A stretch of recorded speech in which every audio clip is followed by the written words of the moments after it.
क्या कह सकते हैं, भाव भी कह सकते हैं। ये नाम को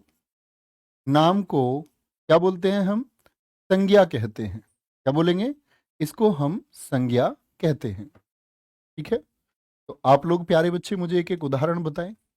आप कहेंगे भैया किसी के नाम को, तो व्यक्ति का नाम प्यारे बच्चे क्या हो सकता है, जैसे आप ही के नाम की मैं बात करूं तो आप क्या कहेंगे भैया, इसके उदाहरण हो सकते हैं क्या क्या। अगर हम इसके उदाहरण की बात करते हैं प्यारे बच्चे, तो व्यक्ति यानी कि व्यक्ति का नाम राम हो गया। किसी वस्तु के नाम की अगर हम बात करते हैं प्यारे बच्चे, वो कुर्सी हो सकती है कोई वस्तु। स्थान की हम अगर बात करते हैं तो स्थान प्यारे बच्चे कोई भी हो सकता है। आपका अगर स्थान मैं बात करूं उत्तर प्रदेश हो सकता है। ठीक है, कोई भी स्थान हो सकता है, यानी आदि हो गया। ये क्या है, अब मैंने बोला कि गुण या दोष, यानी किसी की प्यारे बच्चे गुण में अच्छाई आ सकती है और किसी के दोष में उसकी क्या आ सकती है, बुराई आ सकती है। ठीक है, ये सब क्या होती हैं, संज्ञा होती है। एक बार अपनी आंखें बंद करो और सोचो, इस दुनिया में जो कुछ भी है वो संज्ञा है।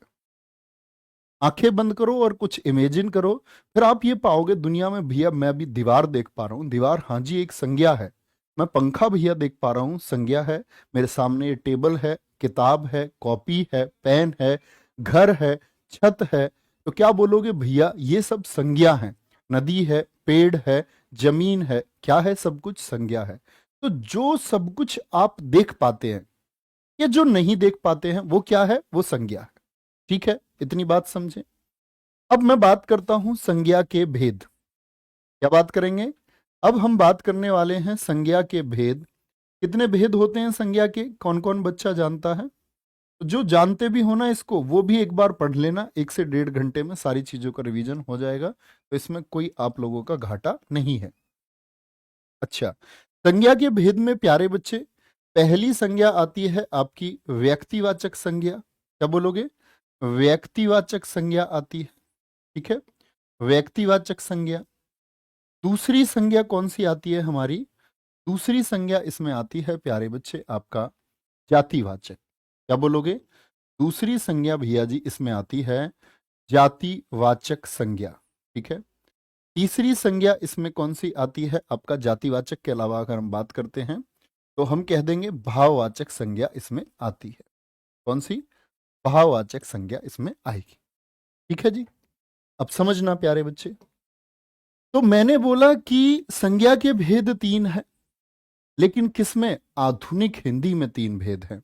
प्राचीन हिंदी में क्या बोलते थे, क्या बोलेंगे, जातिवाचक के अंतर्गत ही 2 संज्ञाएं और आती हैं। एक प्यारे बच्चे समूहवाचक, क्या बोलोगे, समूहवाचक।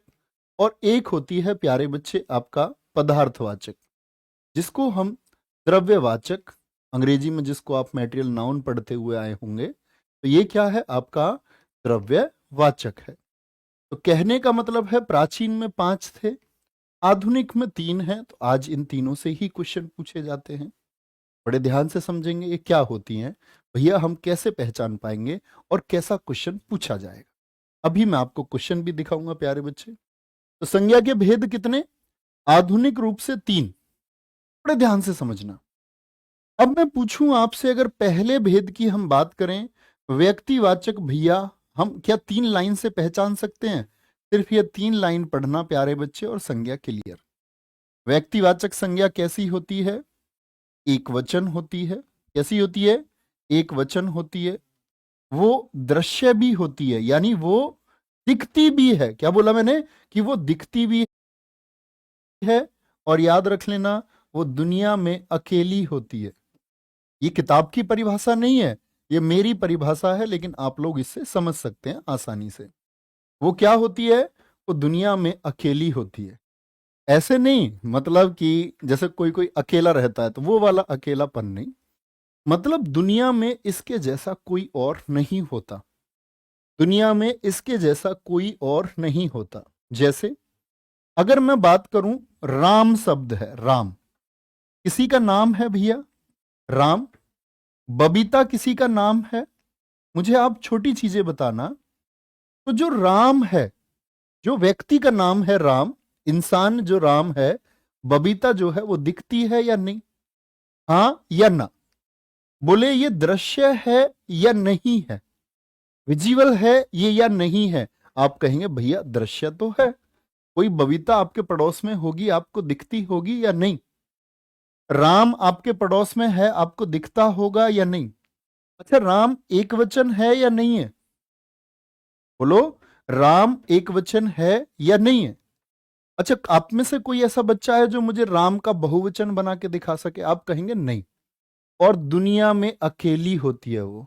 आगरा दुनिया में अकेला है, बबीता दुनिया में अकेली है। बबीता नाम की बहुत सारी हो सकती है, लेकिन जो वो बबीता है वो विशेष है, उसके जैसी बबीता नहीं होती।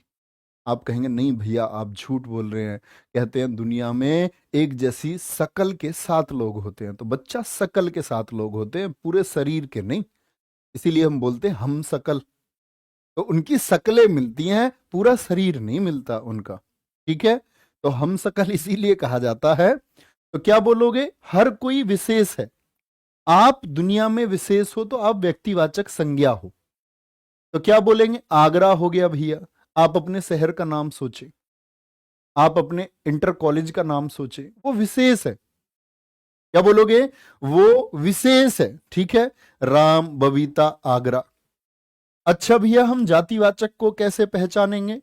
तो दूसरी मैं आपको बता रहा हूं प्यारे बच्चे, जो जातिवाचक संज्ञा होती है, जातिवाचक संज्ञा, ये भी प्यारे बच्चे याद रख लेना, दृश्य होती है।